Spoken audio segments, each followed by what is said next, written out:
성경을 이렇게 함께 읽으시는 목소리를 듣고 있으니까 좋습니다. 같이 읽으면 또 같이 읽어서 좋은데 이렇게 따로따로 읽으면 또 제가 이렇게 우리 집사님들 이렇게 읽으시는 목소리를 듣고 있을 때 이게 참 아름다운 목소리로 또 이렇게 들립니다. 너무 좋습니다. 오늘은 제가 말씀을 전하기 전에 한 가지 이야기로 말씀을 드리도록 하겠습니다. 제 아는 집사님이 계신데요. 이분이 약간 좀 특이하신 분이에요. 20대 초반에, 젊은 나이에 20대 초반부터 좀 이런 고민을 많이 했다고 합니다. 내가 왜 사는가? 나는 어떻게 살아야 되는가? 내 삶의 목적이, 내 삶의 목표가 무엇인가? 이런 고민을 굉장히 많이 했다고 합니다. 상당히 조숙하시죠? 저는 20대 초반에 이런 생각을 한 번도 안 해본 것 같습니다. 여러분들은 어떠세요? 그래서 이제 이 집사님께서 그때 이건 너무 이렇게 고민을 하다가 하루는 이제 도저히 참을 수가 없더래요. 집안에 이렇게 있는데, 그래서 길에 나와서 길 이렇게 지나가는 사람 붙들고서 이렇게 물어봤답니다.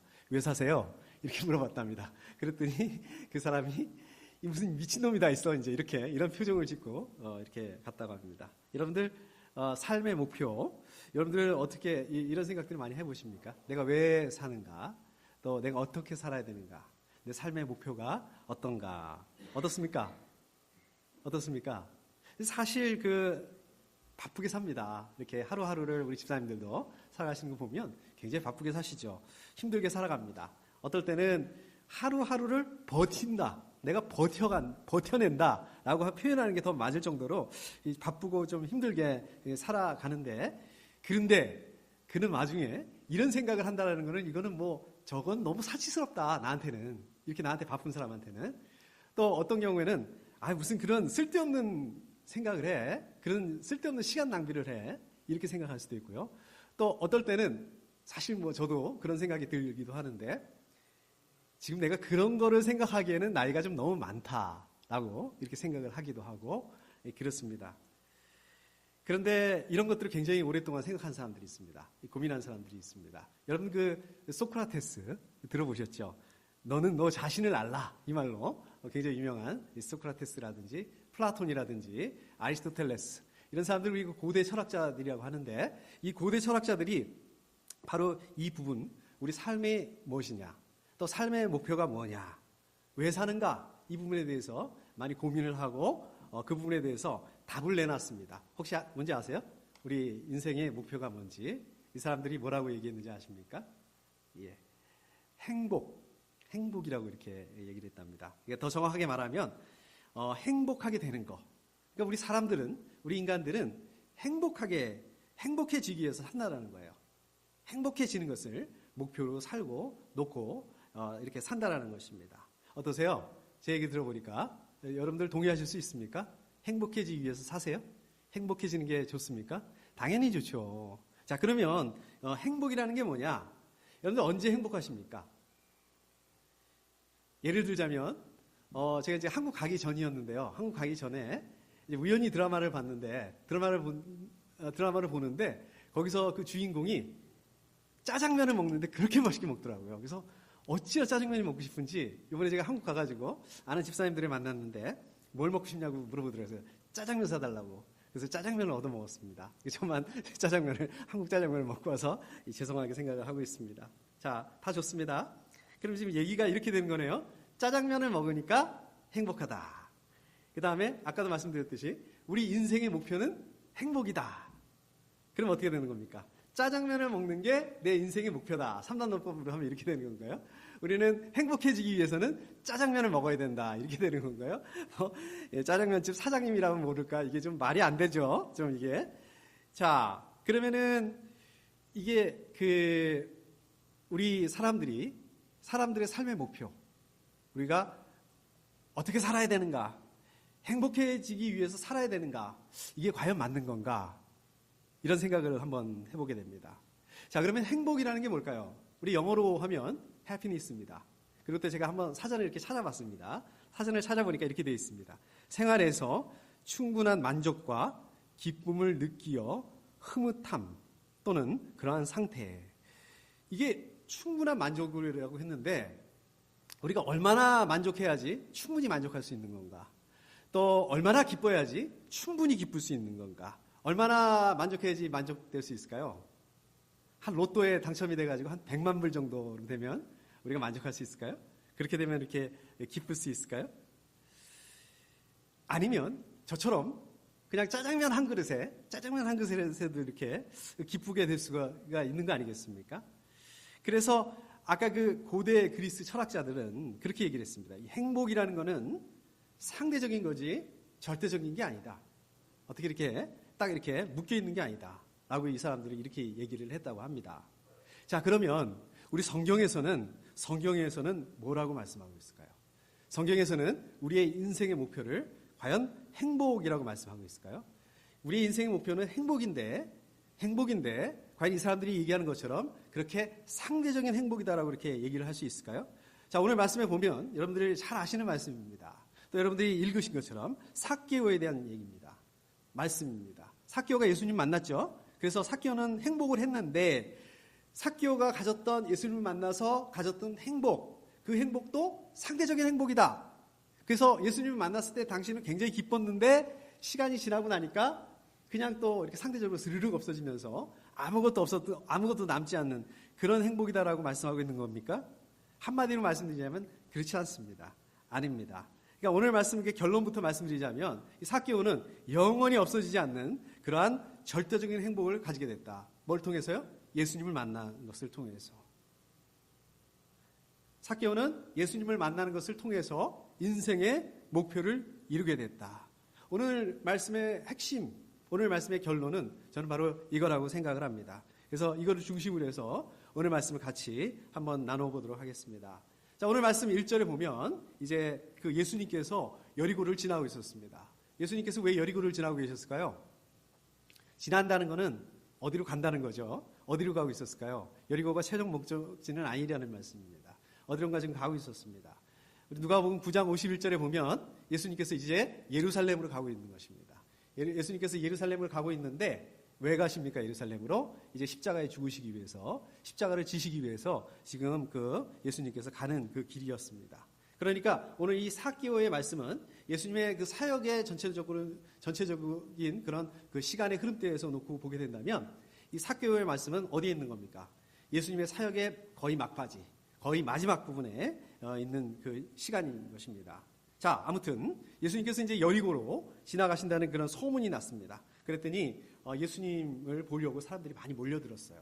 저희가 같이 읽지는 않았지만 누가복음 18장 그 뒤 끝부분에 보면 이제 예수님께서 여리고에 오시기 직전에 눈먼 거지를 고치는 그러한 또 말씀이 나옵니다. 그러니까 눈먼 거지가 눈을 뜨게 하는 그러한 그 이적을 행하십니다.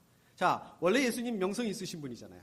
원래 명성이 있으신 분에다가 또 여리고에 들어오시기 전에 이렇게 또 눈먼 거지에 눈을 뜨게 하는 이 일 때문에 아주 그냥 여리고 전체에 소문이 크게 났습니다. 그래서 이 소문 때문에 예수님 도대체 어떤 사람이냐, 도대체 누구이냐, 그래서 한번 좀 봤으면 좋겠다. 이런 그 많은 사람들이 이제 몰려들게 됐습니다. 그 많은 사람들 중에 한 사람이 바로 오늘 말씀의 삭개오입니다. 삭개오는 뭐라고 말씀하고 있습니까? 뭐라고 설명하고 있습니까? 오늘 말씀에 보면 세관장이고 부자였다라고 얘기를 합니다. 세관장은 어떤 장소를 말하는 게 아니라 직책이죠. 세리장. 그러니까 세리 중에서 우두머리, 제일 높은 사람이었다. 이렇게 얘기를 하고 있습니다. 그러니까 그 삭개오가 세관장이라는 이 말을 통해서 삭개오의 직업이 뭔지 알 수 있죠? 뭡니까? 세금을 세금을 걷는 세리였다. 그리고 특히 그 세리 중에서 우두머리여가지고 이 세금을 걷는 일을 지휘했던 사람이다라는 것을 저희가 알 수 있습니다. 여러분들 그 여리고의 위치가 어디입니까? 이렇게 자료를 찾아보면 여리고는 이렇게 요단강 서쪽에, 예루살렘 근처에 요단강 서쪽에 위치를 하고 있죠. 그래서 요단강 건너쪽, 이 동쪽, 거기는 이제 길르앗 지역이라고 하는데 그 길르앗 지역에서 향유나 이런 것들이 많이 나왔다고 그래요. 그래서 그게 이제 요단강을 이렇게 건너왔을 때 이제 거기에 대해서 이제 세금을 매기기도 했고요. 또 그 여리고에 발삼나무라는 그런 특산물이 있었다고 합니다. 이 자료를 찾아보면. 그래서 이 특산물에 대해서 또 세금을 매기고 또 세금을 많이 걷었다고 합니다. 뭐 여러분들도 잘 아시다시피 그 당시에 세금, 세관, 이 시스템이라는 게 뭐 지금처럼 이렇게 잘 돼 있는 게 아니잖아요. 굉장히 주먹구구식으로, 이게 쉽게 말하면 세리들 지들 마음대로 해요. 거기다가 이제 이 세리들이 그 로마 정부하고 로마 제국하고 이렇게 결탁이 돼 있어가지고 그렇게 이제 세금을 걷어서 이제 일부만 로마 정부에다가 바치고 나머지들은 자기들이 다 갖는 그런 식이었던 거예요. 근데 그 정도가 어느 정도냐면 예를 들어서 뭐 세금을 1000불을 걷었다. 사람들한테 1000불을 걷었다. 그러면 100불만 이제 로마 제국에다가 바치고 900불 대부분은 이제 자기들이 갖는 거예요. 뭐 이걸 사람들도 다 알았어요. 그래가지고 뭐 이건 뭐 세리들을 허가낸 도둑이다. 뭐 이렇게 얘기를 할 정도로 얘기를 했습니다. 그 정도였습니다. 근데 이제 오늘 말씀을 보면은 삭개오를 소개하면서 이 세관장이다라고 이렇게 소개를 했다고 그랬지 않습니까? 그러니까 그 세관장이라는 말과 함께 같이 쓴 말이 뭐라고 그랬습니까? 부자였다라고 얘기를 하고 있지 않습니까? 그러니까 여기서 보면은 한번 생각해 보십시오.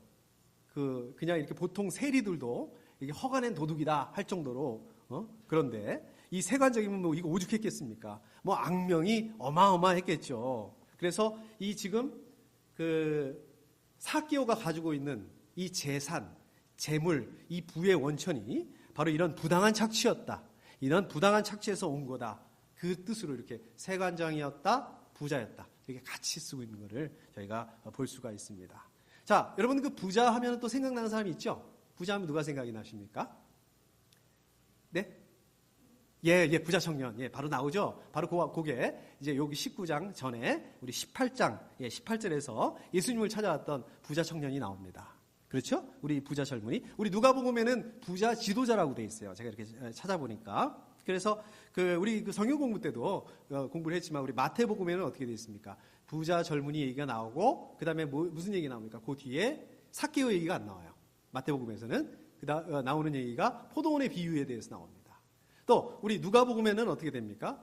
부자 지도자 얘기가 나오고 포도원 얘기가 안 나옵니다. 그 대신에 삭개오 얘기가 나와요. 이게 마태복음하고 누가복음하고 다른 것처럼 이렇게 보이지만 마태복음에서는 이 부자 젊은이하고 포도원의 비유를 이렇게 서로 비교를 하고 있는 거고요. 대비를 하고 있는 거고요. 또 마찬가지로 누가복음에서도 마찬가지로 그 부자 젊은이하고 오늘 말씀 이 삭개오하고 이렇게 대비하고 있는 겁니다. 비교를 하고 있는 것입니다. 자, 이제 다시 우리 3절 말씀으로 돌아와 보면 제가 한번 읽어보겠습니다. 삭개오는 예수가 어떤 사람인지를 보려고 애썼으나 무리에게 가려서 예수를 볼 수 없었다. 그가 키가 작기 때문이었다. 여러분들 지금 이렇게 상황이 좀 이렇게 상상이 되시죠?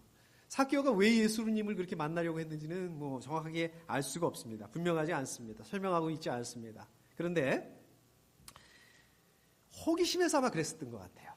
사람들한테 너무 소문이 많이 나서 야 예수님이라는 사람 대단한 사람이다. 눈먼 사람을 여기 오기 얼마 전에도 눈먼 그 거지를 눈을 뜨게 해준 사람이 바로 예수님이다. 이러한 그 소문을 이제 삭개오도 들었을 것입니다. 그런데 하필 그 사람이 마침 자기네 동네를 여리고를 지나고 간다고 하니까 보고 싶었을 것 같아요. 저 같아도 그럴 것 같아요. 보고 싶었을 것 같아요. 그래서 이제 보고 싶어서 나왔는데 지금 상황이 어떤 상황입니까? 보고 싶어서 나왔는데 사람들이 너무 많아요. 사람들이 너무 많아서 볼 수 있는 상황이 아니에요. 뭐 지금 삭개오가 좀 키라도 컸으면 그 사람들 이렇게 머리 위로 너머로 이렇게 볼 수 있었을 텐데 이제 뭐 설상가상으로 안 됐지만 아마 키가 좀 작았던 것 같습니다. 삭개오가. 그래서 이제 볼 수가 없었던 것 같습니다. 그러니까 뭐 지금 어떻습니까? 에이 뭐 안 보이면 말지 이런 게 아니라 보고 싶다라는 그 호기심 때문에.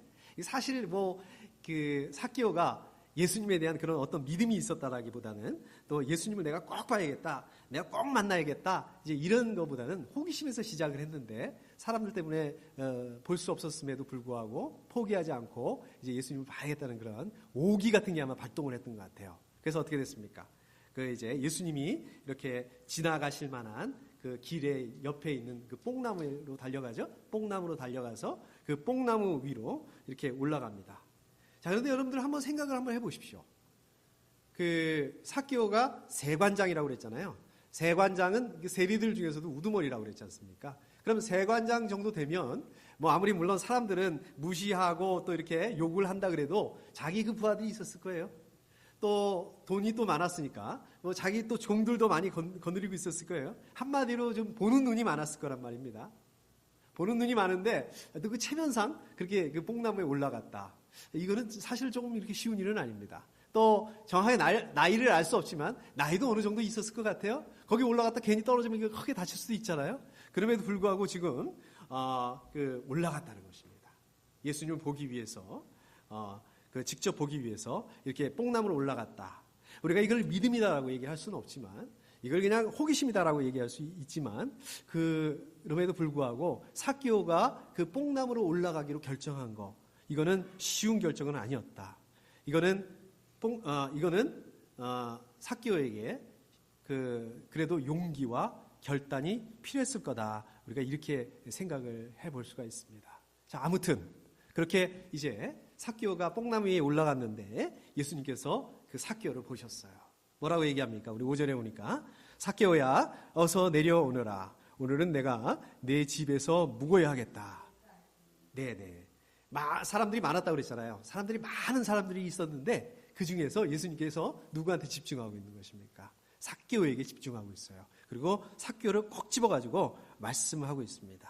자, 이거는 삭개오의 믿음은 아니었지만 호기심, 거기다 플러스해서 오기, 내가 좀 봐야겠다 이렇게 되는 이제 이러한 그런 거였지만 그 최소한 거기에 삭개오의 용기, 삭개오의 그 결단, 여기에 예수님께서 응답하셨다. 저희는 이렇게 볼 수가 있습니다. 여러분들도 마찬가지입니다. 여러분들도 마찬가지로 우리 주변에 아직 예수님을 만나지 못하고 있는 그 분들이 있다면 이건 믿음이라 이런 것들을 떠나서 예수님을 만나기 위한 그러한 그 최소한의 용기와 또 결단이 필요하지 않는가 이런 생각이 듭니다. 우리가 예수님을 만난다는 것은 그런 것 같아요. 물론 믿음으로 가지고 만나면 더 좋겠지만 그러나 용기와 결단함이 없으면 예수님을 만날 수 없는 것 같습니다. 그래서 우리 주변에 아직 예수님을 믿지 않는 그런 분들이 있다면 그분들이 이러한 그 용기와 결단을 가질 수 있도록 우리가 또 도와주고 기도해야 되는 그런 부분들이 있지 않은가 생각이 됩니다. 물론 우리가 근본적으로 얘기를 하자면 역시 이것도 하나님의 섭리, 하나님의 은혜 안에 있는 거지만 아무튼 이 삭개오의 그 용기 또 삭개오의 이 결단 덕분에 삭개오는 오늘 예수님을 만나게 됐습니다. 예수님의 그 부름을 받을 수 있게 됐습니다. 예수님이 삭개오에게 그렇게 얘기하시죠. 너희 집에서 머물러야겠다라고 말씀하시는 이렇게 됐습니다. 자, 이제 이렇게 되니까 삭개오가 나무에서 내려왔죠. 뽕나무에서 이제 얼른 내려왔습니다. 내려와서 그 예수님을 삭개오가 자기 집으로 모시고 갔어요. 그리고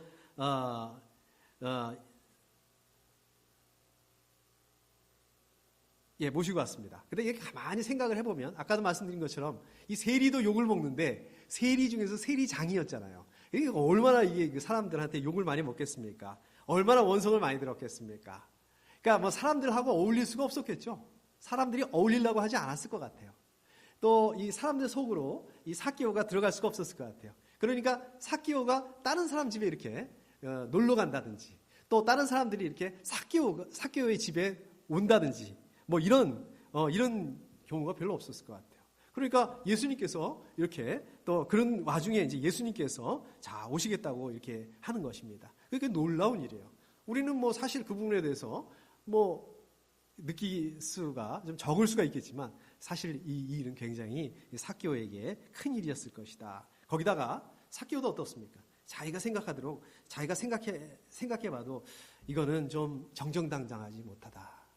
이거는 좀 어떤 그 자책감, 양심의 가책 이러한 그 마음들이 있었을 거예요. 늘 이러한 마음들이 삭개오에게도 있었는데 그럼에도 불구하고 예수님께서 오히려 먼저 자기를 불러주시고 그 삭개오의 집에 머무르시겠다. 지금 이렇게 말씀하고 있는 그 상황인 겁니다. 자, 그러니까 이제 삭개오가 예수님에게 이렇게 얘기를 하죠. 아마 이거는 나무에서 얘기를 했던 게 아니라 이제 예수님하고 같이 자기 집에 들어가서 얘기를 했던 것 같아요. 그게 8절이네요. 제가 한번 읽어보겠습니다. 주님, 보십시오. 내 소유의 절반을 가난한 사람들에게 주겠습니다. 또 내가 누구에게 강제로 빼앗은 것이 있으면 4배로 하여 갚아주겠습니다. 자, 예수님에 대한 호칭이 달라지고 있습니다. 주님이라고 이렇게 얘기를 하죠. 그 다음에 보시면 보십시오 이렇게 얘기를 합니다. 보십시오 이 말씀 무슨 뜻입니까? 어떤 누가 이렇게 강제로 시켜서 강요해서 내가 어쩔 수 없이 그렇게 하겠다는 게 아니라 내 의지로, 내 힘으로 마지못해 하는 게 아니고 내 뜻대로 그렇게 하겠다는 그런 의미입니다. 여기 6절에 보면 기뻐하면서 이런 말이 나오는데 요 말하고 연결되는 거예요. 요거하고 일맥상통하는 겁니다. 자, 그래서 내용을 보면 예수님한테 이렇게 얘기를 하죠. 다시 한번 보면 절반을, 자기의 소유를 절반을 가난한 사람들에게 나눠주겠다. 또 자기가 딴 사람들한테 뺏은 게 있으면 4배로 갚아주겠다. 이렇게 얘기를 합니다. 이게 그냥 뭐 삭개오가 자기 마음대로 얘기하는 게 아니라 율법에 있는 말씀입니다. 출애굽기 22장에 보면 이 부분에 대해서 율법으로 규정하고 있어요. 말씀을 하고 있습니다. 자, 삭개오가 왜 이렇게 얘기를 할까요? 이렇게 얘기를 하는 거는 아까도 얘기한 것처럼 자기가 그거를 알고 있단 말이에요. 이미 양심의 가책을 가지고 있어요. 자기가 그 잘못한 부분에 대해서 알고 있다는 얘기입니다. 그것을 자기의 그 잘못에 대해서 고백을 하는 것입니다. 예수님 앞에서. 고백을 할 뿐만 아니라 어떻게 한다고요? 거기에 대해서 자기가 보상하겠다. 자기 잘못에 대해서 보상하겠다. 이렇게 얘기를 하고 있습니다. 근데 여러분들은 어떻습니까? 우리 사람들은 보통 어떻습니까? 자기 잘못 인정하나요? 자기 잘못 인정하기 쉽지 않습니다. 자기 잘못 인정 잘 안 합니다. 인정 안 하는 게 이게 보통이에요. 그 사람이 나빠서 그런 게 아니라 이게 사람의 본능이에요. 저부터도 그래요. 왜? 우리 사람들은 자기중심적이기 때문에 그렇습니다. 자기중심적이니까 자기 입장에서 생각하고 자기 입장에서 보기 마련이란 말입니다. 그러니까 자기 잘못에 대해서 인정하지 않게 되는 거예요. 그러니까 인정하지 않는 게 당연한 건데 예수님을 만나니까 삭개오는 어떻습니까? 자기 잘못에 대해서 인정을 해요. 그것도 뭐 누가 먼저 뭐라고 얘기한 게 아니에요. 너 잘못했어 라고 얘기한 게 아니에요. 그러나 삭개오가 예수님을 만났을 때 예수님의 그 집에 임하겠다라고 얘기하는 것을 들었을 때에 어떤 반응이 일어나고 있습니까? 자기 중심적인 그런 입장에서 죄가 없다라고 주장하는 게 아니라 자기의 죄를 고백을 하고 또 자기가 그 죄에 대해서 보상하겠다. 그리고 이 삶의 방향이 바뀌는 이러한 그 삭개오의 모습을 보게 됩니다. 그러니까 예수님을 만났을 때에 삶의 방향이 바뀌는 거기까지 삭개오가 바뀌는 것을 말씀을 통해서 보게 됩니다. 예수님께서 이렇게 말씀하시죠. 오늘 구원이 이 집에 이르렀다 이렇게 말씀하십니다. 구원이 이제 삭개오에게 또 삭개오의 집에 임했다라고 말씀하는 것입니다. 이 말씀이 삭개오에게만 적용되는 걸까요? 그렇지 않습니다. 우리 모든 사람들에게 우리가 예수님을 만나고 예수님의 초청을 받아들이는 사람들에게 이렇게 구원의 문이 열려 있다라고 말씀하고 있습니다. 오늘 말씀 간단합니다. 오늘 말씀을 다시 한번 이렇게 정리를 해보면 한마디로 이렇게 정리를 해보면 삭개오는 예수님에 대한 뭐 믿음, 신앙 이런 건 모르겠고 예수님에 대한 그런 호기심을 가지고 있어서 예수님의 소문을 듣고 예수님에 대한 그 호기심을 가지고 있었고 또 예수님을 직접 만나보려고 했다. 근데 너무 사람들이 만나서 예수님을 볼 수가 없었다. 그래서 어떻게 했습니까? 뽕나무에 올라갔어요. 뽕나무에 올라간 그 삭개오를 보고 예수님께서 삭개오를 만나 주셨는데 삭개오는 예수님을 만났다는 그 자체가 기쁨이었다는 것입니다. 예수님과 그렇게 인격적으로 만나게 되니까 그 만남의 열매로 자기의 죄를 고백하게 되고 또 그 죄에 대한 자기가 대가를 지불하겠다고 하고 또 완전히 삭개오의 삶의 방향이 바뀝니다. 자, 오늘 이 말씀을 보게 되면 아까도 말씀드렸던 것처럼 누가복음 18장에 나오는 18장 18절에 예수님을 찾아왔던 그 부자 젊은이하고 완전히 대비가 되는 겁니다. 그 부자 젊은이가 뭐라고 그래요? 예수님에게 처음 와서 첫 마디는 뭐라고 얘기합니까? 내가 무엇을 해야 영생을 얻겠습니까? 이렇게 얘기를 합니다. 그러니까 지금 보세요. 삭개오처럼 먼저 예수님을 만나야지 영생의 문제가 해결되는 게 아니겠습니까? 그런데 반대로 지금 영생의 문제를 해결하기 위해서 내가 뭐를 해야 되겠는가? 내가 뭐를 하는 것을 통해서 영생의 문제를 해결해 보겠다. 이렇게 얘기를 하는 거예요. 접근이 지금 이 부자 젊은이의 접근이 이렇습니다. 예수님 뭐라고 그래요? 이 부자 젊은이에 대해서 네가 가진 것을 다 팔아서 가난한 사람들에게 나눠주어라. 그래? 정말 할 수 있어? 자, 그러면 이거는 어때? 이거는 예수님이 지금 이 부자 젊은이에게 얘기하는 것은 이거는 이 젊은이가 받아들일 수 없는, 도저히 할 수 없는 것을 얘기하고 있는 거예요. 왜요? 왜 이 젊은이가 도저히 할 수 없는 것을 예수님께서 물어보고 계실까요? 그렇습니다. 메시지는 그거예요. 영생? 그거는 네가 뭘 하는 걸로 얻을 수 있는 것이 아니다. 그거는 아니다. 오히려 반대로 예수님을 만나야만, 예수님을 통해서 예수님을 통해서만 영생을 얻을 수 있다. 예수님을 만났어요. 예수님을 만나서 예수님을 통해서 영생을 얻게 되면 어떻게 된다는 얘기입니까? 오늘 삭개오처럼 자기가 가진 것을 다 팔아서 가난한 사람들에게 나눠줄 수 있는 그런 능력, 그런 힘을 가질 수 있게 된다. 지금 반대로 얘기를 하고, 이 반대로 접근하고 있는 거예요. 반대로 하니까 이게 지금 안 되는 거예요. 여러분들, 이것이 바로 우리 믿는 그리스도인들의 함정입니다. 물론 그렇다고 해서 우리 믿는 그리스도인들이 여러분들께서 아무것도 하지 말라고 말씀드리는 게 아니에요. 신앙을 감나무 아래서 감이 떨어지기를 이렇게 입 벌리고 기다려라, 이런 말씀을 드리는 거 아닙니다. 열심히 해야 됩니다. 열심히 살아야 됩니다. 자, 그러나 그 주체가 누구냐는 거예요. 그 순서가 어떻게 되냐는 겁니다. 우리가 예수님을 만나지 않고선 할 수 있는 게 아무것도 없습니다. 자, 여러분들의 힘으로만 우리가 할 수 있는 게 없습니다. 우리가 예수님이 아니고서는 할 수 없다라는 것을 인정하는 것, 그게 첫 번째라는 거예요. 그게 먼저 돼야 된다는 얘기입니다. 그게 출발점이 돼야 된다는 거예요. 오늘 말씀에서 지금 예수님을 만난 삭개오가 예수님을 만났는데, 삭개오야 어서 내려오너라, 이 말씀에 기뻐했습니다. 행복했습니다. 그래서 삭개오가 가진 이 행복이라는 이것은 상대적인 행복이 아니라는 거예요. 지금은 있어요. 지금은 너무 행복해. 그런데 조금 있으면 없어질, 그래서 아무것도 남지 않는, 그냥 나중에는 그냥 무덤덤해지는 이런 상대적인 행복이 아니라는 거예요. 예수님을 만나게 되니까 진정한 행복을 가지게 됐습니다. 진정한 행복을 가지게 되고 삶의 방향이 바뀌게 되는 그러한 그 삭개오에 대해서 말씀하고 있는 것입니다. 여러분들께서 열심히 저를 위해서 기도해 주셔서 제가 그걸 느꼈습니다. 2주 동안 한국에서 좋은 시간 갖고 잘 다녀왔습니다.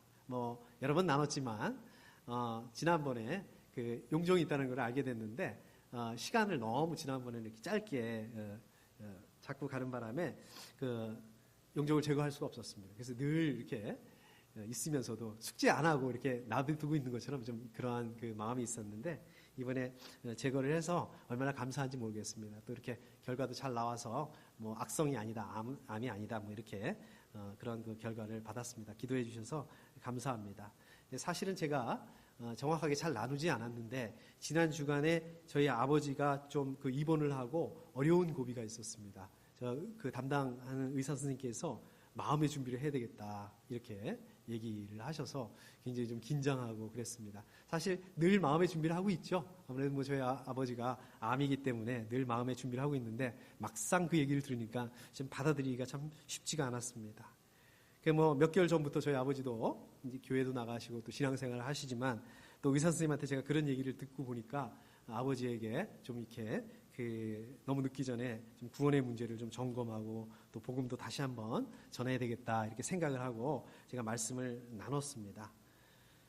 오늘 이렇게 아버지하고 얘기를 나누다 보니까 오늘 말씀에서 예수님을 만나기 전에 이 삭개오의 모습이 바로 저희 아버지 모습이 아닌가 하면서 좀 말씀을 나누면서 좀 많이 좀 안타까웠습니다.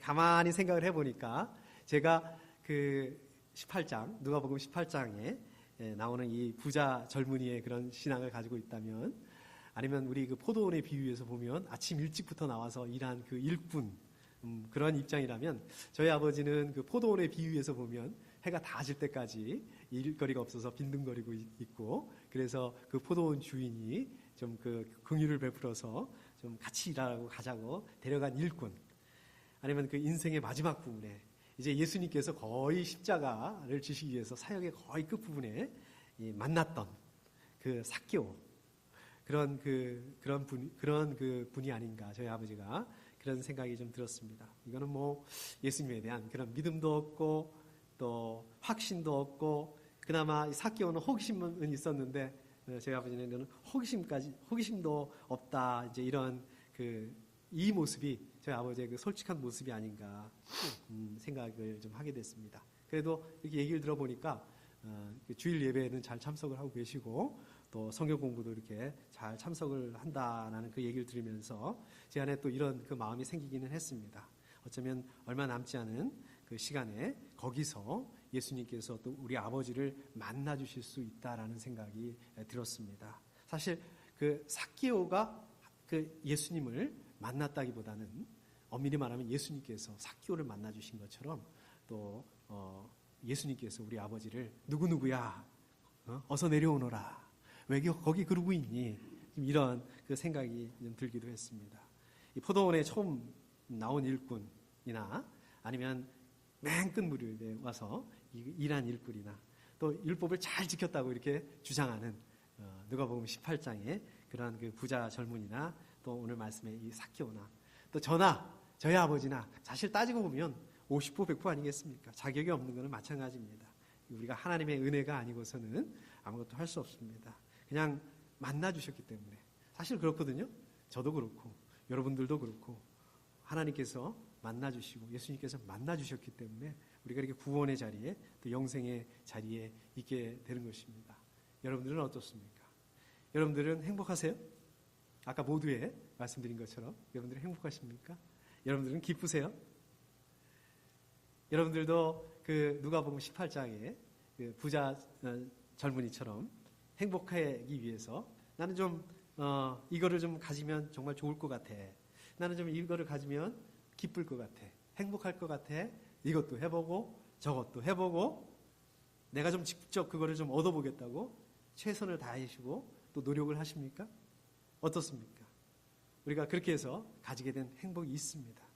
참 그것만 가지면 기쁠 줄 알았는데 그것만 가지면 행복할 줄 알았는데 처음엔 그렇죠. 기쁘고 행복합니다. 근데 조금 시간이 지나고 나면 좀 무덤덤해지고 나중에는 뭐 그냥 그런가 보다 또 이렇게 생각이 들고 그러지 않습니까? 저도 그렇습니다. 그게 사실입니다. 우리가 노력해서 얻은 행복이라는 것은 우리가 노력해서 갖는 그 기쁨이라는 것은 그것은 완벽하지가 않습니다. 절대적이지 않습니다. 하나님이 개입하시지 않는 것은 어떤 것도 완벽한 게 없습니다. 절대적인 것이 없습니다. 순서가 반대입니다. 오늘 말씀처럼 삭개오처럼 예수님께서 우리 여러분들을 부르실 때 누구누구야 내려오너라 이 말씀에 반응할 때 우리가 이 말씀에 반응해서 여러분들이 먼저 예수님을 인격적으로 만나게 되면 여러분들은 절대적인 행복을 가질 수 있게 되는 것입니다. 여러분들은 하나님의 그 절대적인 그 기쁨을 누릴 수가 있게 되는 것입니다. 오늘 추수감사주일입니다. 감사해야 될 게 많죠? 감사해야 될 게 많은 줄 아는데 이것도 의무예요? 감사해야 된다는 의무예요? 어떤 때는 감사를 해보려고 하면 좀 더 감사 좀 해야지. 우리 감사해야 되는 거 아니겠어? 감사절인데? 감사를 하려고 그러는데 감사할 게 생각이 안 나요. 뭐 감사할 게 있으니 감사를 하지. 근데 생각해 보십시오.